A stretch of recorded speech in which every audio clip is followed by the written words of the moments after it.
fidèles téléspectateurs et téléspectatrices, à cette dernière émission de À la croisée des chemins. Une émission que j'ai eu le plaisir d'animer en compagnie de Raymond Arsenault, toujours présente ici. Alors, Raymond, nous avons 2 autres témoignages à présenter. Tout d'abord, nous entendrons Mme Aline Gédéon de la communauté de Guescabéguiag qui nous parlera de sa spiritualité amérindienne. Mme Gédéon est une grande amérindienne très dévouée au sein de sa communauté et particulièrement auprès des femmes. Par la suite, nous aurons le plaisir de recevoir M. Yves Gontier, cet artiste multidisciplinaire de Maria, à son atelier, qui nous partagera comment, en tant qu'artiste, il célèbre la vie.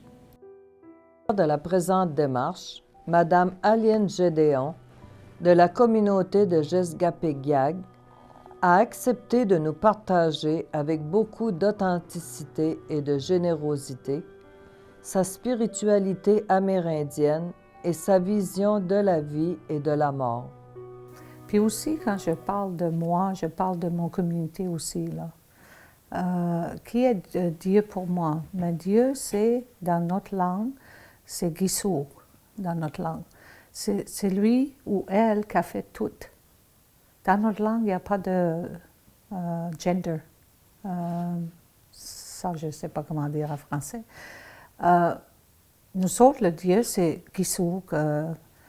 Puis, si on dit en anglais, c'est Creator. C'est lui qui a fait tout.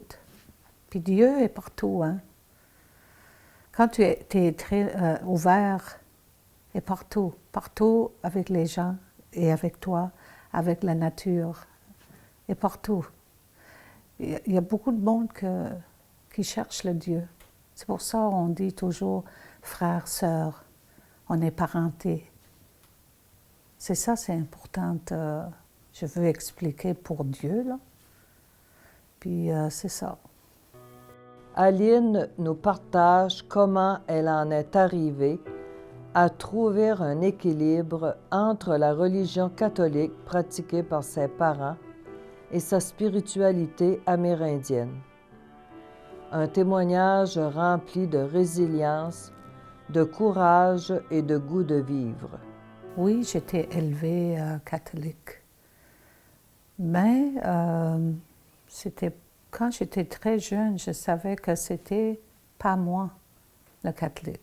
Mais je respectais parce que mes parents étaient élevés catholiques. Le temps là, notre culture, c'était très caché. Oh, on était élevés pour cacher notre culture ou notre cérémonie, puis tout ça. Le temps là, je ne savais rien de ça. Mes parents aussi n'étaient pas élevés comme ça, étaient élevés catholiques. Tu sais, le Dieu, mais Dieu, comme je juste viens d'expliquer, est partout. Mais je respecte le catholique, je respecte d'autres religions. Mais le mien, c'était, je juste viens de trouver quand j'étais plus comme, c'est fait juste peut-être 15 ans. Quand j'ai toujours pensé, mes feelings pour, j'étais pas toute, comment tu peux dire, en ligne avec moi, il y avait quelque chose manqué. Puis c'était ça, quand j'ai rentré la première cérémonie, c'est là que j'ai trouvé Aline. C'est là que j'ai trouvé moi, mon, comment tu dis, my spirit. Puis, mais je respecte encore le catholique. Il y a beaucoup dans les âgés ici là, qui vont à l'école, à l'église. Puis je respecte ça. Tu sais, quand il y a des morts dans notre communauté, mais c'est sûr, on va là, tu sais, l'église qu'on a. Puis on mélange les deux à cette heure. Tu sais, on fait les chansons avec nos tambours puis tout ça, mais aussi la prêtre est là, puis on échange, puis on travaille ensemble. En arrière de mes parents, là, il y avait des... le mot en français, je ne sais pas, mais en français, je ne sais pas, en anglais, c'est Indian Agent. qui a mis ici ta réserve pour nous dire quoi faire. Puis c'était lui qui a dit, t'as pas le droit à faire des cérémonies, il faut que tu viennes à l'église, tu sais, à prier comme ça. Puis c'était là que, tu sais, notre culture était faite couper. Tu sais, puis aussi, on a beaucoup de respect. Ça veut dire on avait confiance, pas moi, mes parents en arrière, il y avait confiance à le monsieur qui était venu, puis il travaillait pour le gouvernement le temps-là, puis on avait beaucoup de respect, puis aussi la confiance d'autres personnes, parce que, tu sais, on était élevés pour le respect, confiance, puis tout, pour travailler ensemble. On n'a jamais pensé que, tu sais, il a écrasé notre culture, tu sais. Mais quand j'ai allé en arrière dans mes passes pour apprendre tout ça, là, j'ai pardonné. J'ai pardonné parce que c'était quelque chose, le temps-là, il pensait qu'il a fait le meilleur pour nous autres, tu sais. Puis c'est là que, non, c'était tellement écrasé que il y a encore les gens ici qui ne parlent pas Micmac pour ça. Parce que, tu sais, tous les jours, là, que tu dis à un enfant, là, parle pas votre langue, parle en anglais, tu sais, c'est quelque chose. À cette heure, on fait des cérémonies une fois par semaine, c'est les Sweat Lodge. Puis c'est là qu'on chante, puis on parle notre langue. C'est tellement guéri. Il guérit tout. Il guérit physical, mentally, tu sais, mental, puis spiritually, puis il y en a un qui manque là, emotionally. Puis c'est ça là que c'est comment tu dis, complete. C'est tout dans une cérémonie, il peut faire tout ça, puis c'est incroyable parce que quand tu rentres là, tu es tellement relax, puis tu es dans le moment. Puis c'est ça que ça manquait. J'étais toujours très loin dans mon vie. C'est comme passer les passes.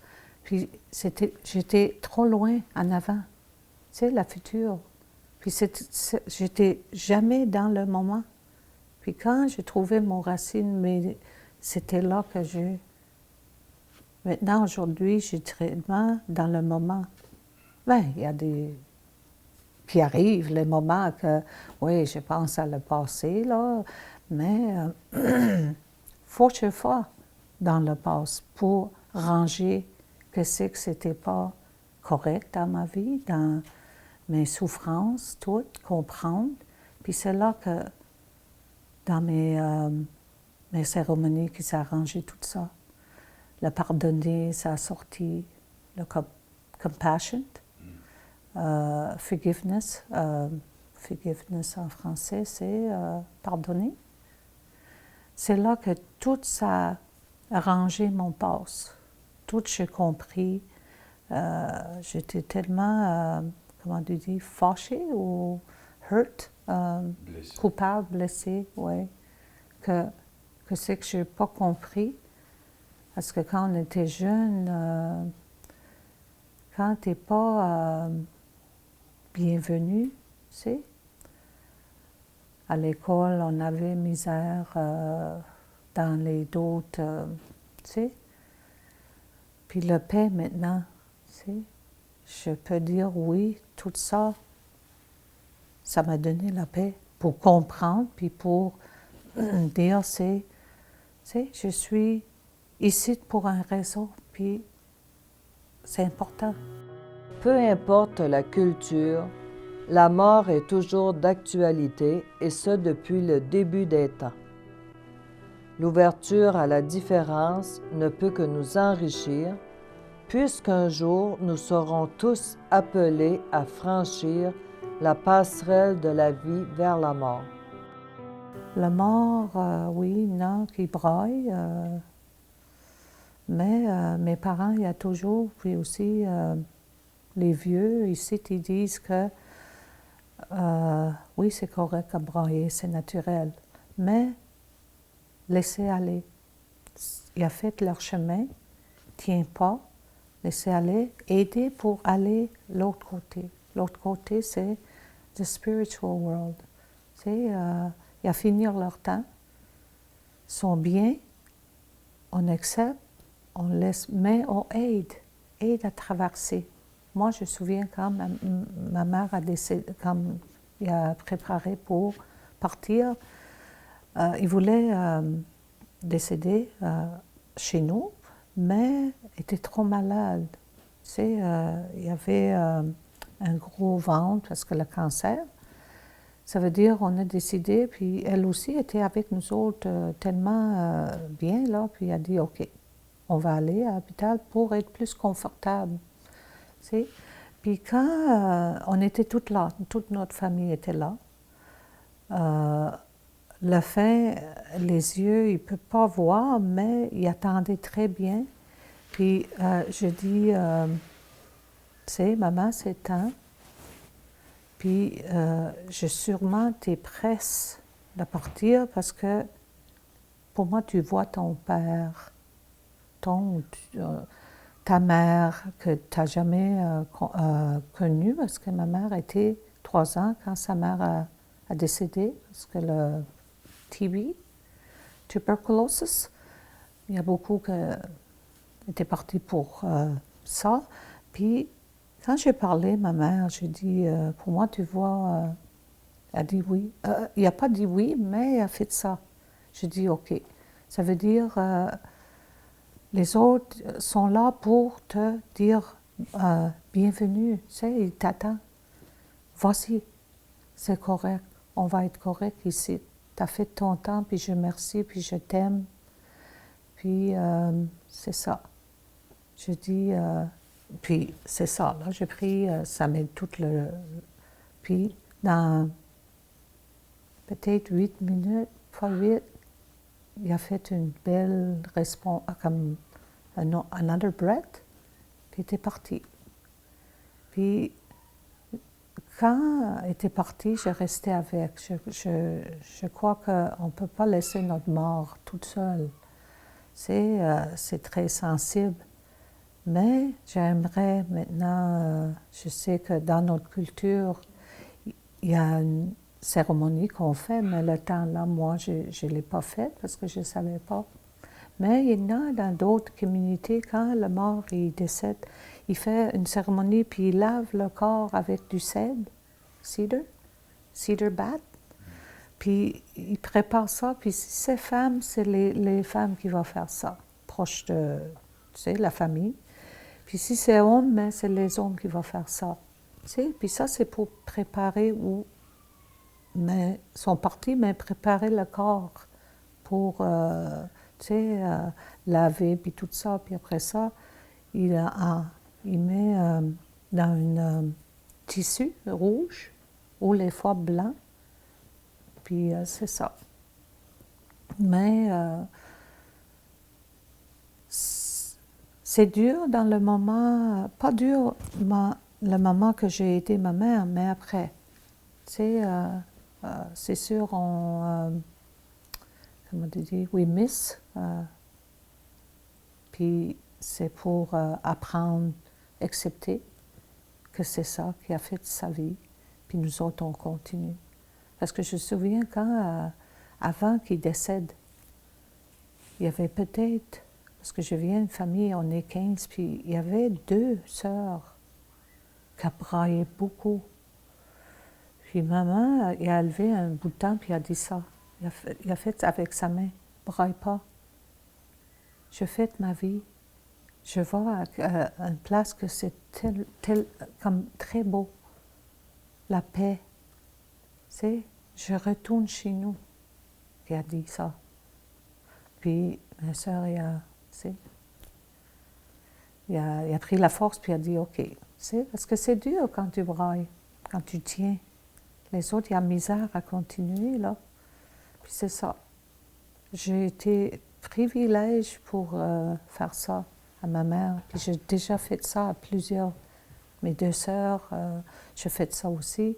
Il y a d'autres que je fais ça. Puis moi, c'est pas la peine. C'est la honor, privilège pour faire ça, pour être là pour le membre quand il va partir. Parce que tu sens, il y a quelque chose de tellement beau, là, que quand il part, là, c'est comme un cadeau qu'il donne à toi. Le dernier cadeau, tu peux dire, ou le moment qu'elle était vivante, là. Mais nous autres, on dit vivante, oui, mais spiritually, they're not gone.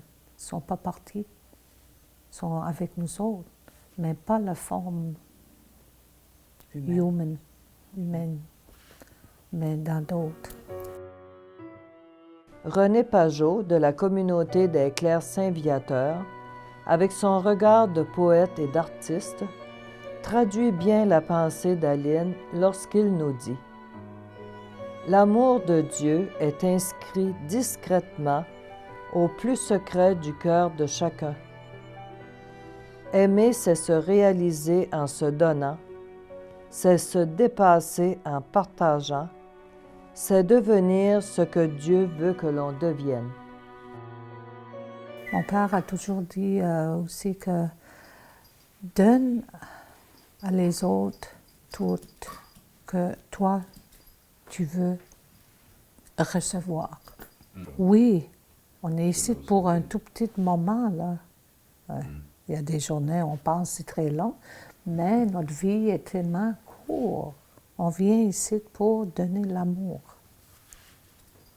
Vraiment. C'est drôle, hein? On cherche de ça. Mais quand on regarde en dedans, c'est là. Puis on donne un petit peu, des fois, tu sais. Mais ça vient dans notre passe aussi, quand on était tellement crasés. Mais on peut donner un petit peu, tous les jours, la pratique. Puis après ça, tu sais, si tu donnes ça, c'est là notre mission, donner l'amour. Merci Aline de nous avoir partagé cette page de vie et aussi de votre histoire. Chacun peut faire de son expérience une leçon de vie pour soi d'abord, mais aussi pour d'autres qui vivent des situations difficiles. Merci infiniment. Maintenant, rejoignons Yves Gontier dans son atelier. Aujourd'hui, Yves accepte généreusement de s'entretenir avec nous et à travers ce partage, émane une fidélité à certaines valeurs très importantes pour lui. Donc, artiste, c'est d'abord un engagement et de l'acquisition de connaissances, mais ensuite, maintenant où j'en suis, c'est d'essayer d'amener quelque chose aux autres dans la vie. Que par mon âge, moi je me vois un peu comme un messager parfois, ou quelqu'un qui va essayer d'acquérir une façon de saisir la vie et la transmettre une connaissance, comme un messager. Voilà, donc l'art devient à ce moment-là un moyen de transmettre. Ça peut être des émotions, mais ça peut être aussi une façon de percevoir notre environnement, de saisir la réalité. Souvent, la perception de la réalité, c'est quelque chose qui revient dans ce que je fais depuis quelques années. Alors, grosso modo, c'est un peu ça pour moi être artiste, mais c'est beaucoup un engagement total. Ça, je n'ai jamais remis ça en question. Par mon travail, moi, j'aimerais amener de la beauté, une sorte de bien-être. Si je peux faire ça, quand je peux faire ça, ça, c'est un grand bonheur pour moi. C'est une réussite, en effet. Parce que même souvent dans mes toiles, je reste ouvert au non-contrôle. Alors, je donne une direction, j'oriente le travail vers quelque chose, mais il peut se passer plein de choses que je n'avais pas prévues. Et si c'est quelque chose-là, des fois, c'est un peu énervant. « Oh mon Dieu, qu'est-ce qui se passe? » Mais parfois, c'est « wow! » Puis même quand c'est pas, que c'est, oh, qu'est-ce qui se passe, pourquoi c'est comme ça? Ben, ah, c'est allé comme ça, je n'avais pas pensé à ça. Puis il faut, comment dire, vivre avec, s'organiser, reprendre vers ça. Mais quand même, que le présent, comment dire, donner une direction à l'œuvre et essayer que ça fasse quelque chose de, comment dire, qui, d'abord, moi en premier, me surprenne ou me plaise, parce que je suis le premier spectateur. Et donc, ça doit d'abord me plaire à moi en premier et que moi je sois content pour, après ça, l'assumer. J'en ai une, entre autres, là, où c'est comme un ciel et sur lequel j'ai laissé des traces de couleurs qui sont comme une écriture, comme une prière, comme un souhait qu'on lancerait. Et c'est ça, ça s'est fait comme ça spontanément. C'était pas tout réfléchi, mais c'est en le faisant que ça m'est venu. Et puis, lancer quelque chose, des souhaits qu'on peut lancer, ou une prière, justement. Et oui, si j'ai une de mes peintures qui vraiment correspond à ça. Puis il faut dire que dans plusieurs de mes œuvres, il y en a qui sont un peu orientées vers ça. Pas nécessairement la prière, bon, ça peut être la prière, mais des fois des questionnements, ou encore comme des paroles qui sont laissées suggérer, toujours à l'interprétation de l'autre, parce qu'il est toujours selon le regard de la personne qui voit ça, qui réagit. Hein. Un va dire « Ah, ça me fait penser à ça », un autre « ça me fait penser à telle autre chose ». Bon, ça fait que il y a dans mes peintures des fois des choses de même qui vont vers l'idée de l'esprit. Et puis, j'en ai une, entre autres, oui, c'est vrai, qui parle vraiment, qui est plus vraiment directement sur l'idée de la prière ou le souhait, écrire dans le ciel, que ça s'intitule. Vivre sa vie, c'est être présent, accueillir chaque jour le merveilleux et parfois l'inattendu. Oui, que ce soit agréable, plaisant, puis aussi, des fois, chercher à, quand il vient... soit une découverte, que ce soit une idée qui prenne place, ou encore de façon visuelle, quelque chose qui se dit « Oh, c'est beau », ou encore, même parfois aussi, c'est « Est-ce que ça va bien, ce que je fais là ?» Parfois, c'est un questionnement qui est là aussi, d'une incertitude, c'est pas toujours en certitude, fait que, aussi, mais le faire quand même. Et puis d'apprendre après ça sur ce qui a été fait, on apprend toujours de quelque chose. Quand on a fait quelque chose, c'est toujours un apprentissage, que ça marche bien ou que ça ne marche pas bien, mais en tout cas, de préférence, ça marche bien, bien sûr. C'est aujourd'hui, c'est à l'instant que la vie se passe. Alors, il faut essayer, je me dis, que chaque jour soit autant que possible agréable, heureux, parce que c'est pas dans 10 ans qu'on vit, c'est aujourd'hui. Bien sûr, si on peut être prévoyant, puis que dans 10 ans, dans 20 ans, que ce soit agréable, parce qu'on l'aura préparé, d'accord, mais pas tout sacrifier l'aujourd'hui pour dire « Ah, plus tard, je vais m'en reprendre plus tard. » Mais non, je vais m'en prendre plus tard. Il faut être aussi aujourd'hui, que ce qu'on vit aujourd'hui soit une belle vie. La vie, c'est maintenant. C'est pas dans 20 ans, c'est maintenant. Fait que notre vie maintenant soit aussi belle que possible, avec les autres, avec la joie. Oui, la joie. Dans beaucoup de philosophies, que ce soit la religion, même la religion chrétienne aussi, et dans d'autres, le rire est quelque chose d'important, c'est comme une bonne médecine. Comment veux-tu aimer les autres si tu ne t'aimes pas de soi-même? Hein? C'est certain, s'aimer soi-même, très important. Puis c'est pas égoïste. C'est au contraire, hein, s'aimer soi-même. La charité bien ordonnée commence par soi-même. C'est pas égoïste de dire ça. C'est comment veux-tu être bon pour les autres si tu ne l'es même pas pour toi? C'est certain, oui, s'aimer soi-même, être bon pour soi. Et puis en même temps, ça va être facile de l'être pour les autres, en tout cas beaucoup plus facile. La mer touche l'humain au plus profond de lui-même. Dans la lumière du soleil levant, n'est-elle pas le reflet de l'âme? La mer touche l'humain au plus profond de lui-même. n'est-elle pas le reflet de l'âme? Moi, j'aime beaucoup, observer la nature. Enfant, je partais en bicyclette dans le bois, je m'assoyais là, puis là, j'essayais de me faire oublier, et puis j'observais si les petits écureuils qui allaient passer, les petits oiseaux qui venaient manger. Puis j'ai beaucoup été comme ça, observé, ou bien encore sur le bord de l'eau. S'asseoir sur le bord de l'eau, puis juste écouter le son des vagues. C'est comme un mantra, c'est sans fin. Ça, je trouve que c'est la plus belle expérience de l'infini qu'on peut avoir sur Terre, le son des vagues qui se répète, qui revient tout le temps. Ça, c'est l'infini. Je trouve que c'est avec l'horizon qui est devant nous, je trouve que c'est la plus belle expérience concrète de l'infini. Et c'est des expériences, donc, tu vois, j'en parle parce que je les ai vécues pour moi-même, tout seul, de vivre ça. Et puis encore maintenant, j'aime la nature et beaucoup dans mon travail. Donc, il y a ce goût de la nature-là qui se reflète souvent. Alors, ça fait partie des choses que j'aime faire. Et puis, d'autres choses que j'aime, qui pour moi me connectent avec la vie, c'est, j'en parle des fois, c'est de faire du pain. Ah, faire du pain, quel bonheur! J'en ai fait il y a quelques jours. Ah! Et puis, là, faire du pain, moi, c'est une prière.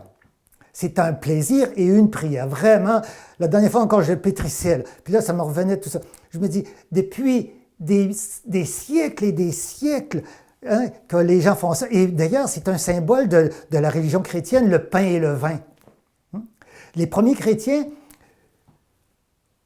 quand ça a commencé vraiment dans les premières dizaines d'années, c'était ça qu'ils faisaient, ils mangeaient ensemble. Bon, je ne dis pas qu'ils faisaient du pain, là, mais c'était le repas communautaire, manger, rire, chanter, c'était ça.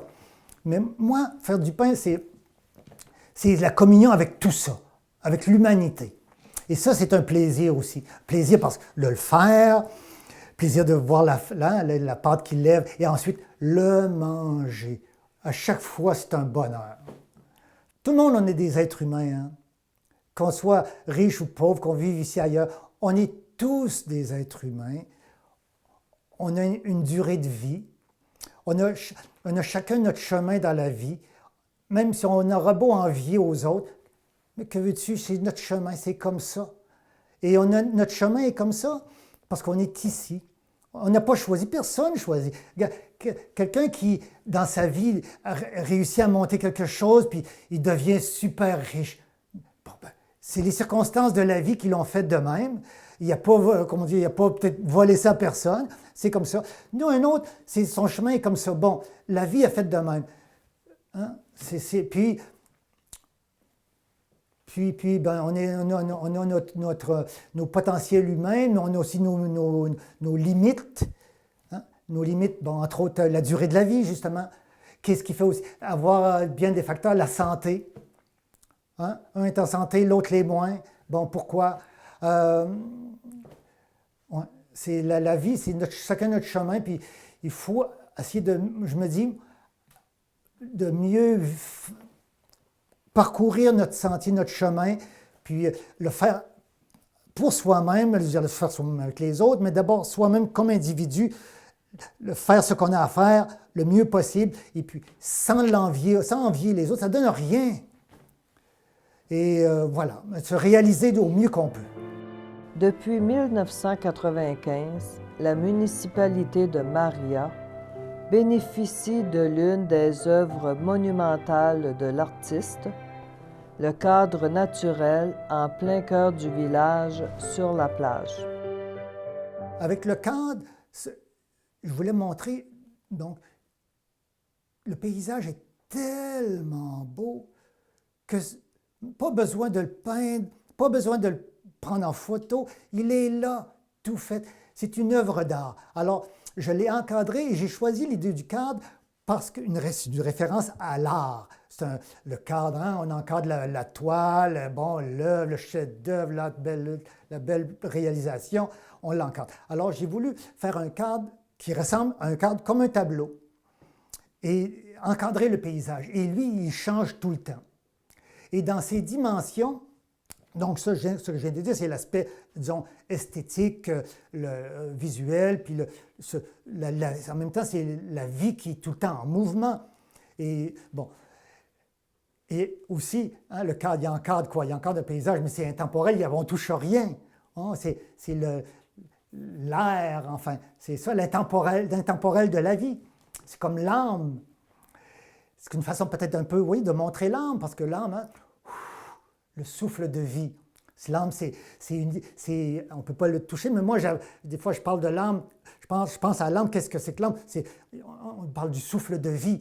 Alors donc, l'air, c'est notre âme, puis l'air qu'on respire tout le monde, c'est l'âme commune. On pourrait dire ça, l'âme universelle. Et une autre façon aussi, c'est par ses dimensions. Le cadre a 21 pieds de haut par 34 de long. Exactement ça. Et ça vient d'une théorie ancienne depuis les Grecs, où on cherchait les proportions idéales dans la nature et dans l'architecture. Et il y a un mathématicien qui s'appelle Fibonacci qui a découvert, lui, une suite de nombres qu'on appelle la suite de Fibonacci, où on additionne les premiers chiffres et qui donne un troisième exemple. 1 plus 2 égale 3. 2 plus 3 égale 5. Et ainsi de suite. Puis à un moment donné, ça arrive à 21 et 34, si on continue de même. Et donc, c'est cette suite de nombres-là qui a déterminé les dimensions du cadre. Et donc, je voulais, dans un, ça donne des proportions qu'on dit idéales, mais en même temps, j'ai choisi ça pour faire référence à toute la pensée humaine depuis des siècles et des siècles. Comment est-ce que les humains ont voulu penser la vie, penser l'harmonie dans le monde? Et donc, par ces mesures-là, c'est une référence à toute la pensée humaine. C'est très symbolique tout ça.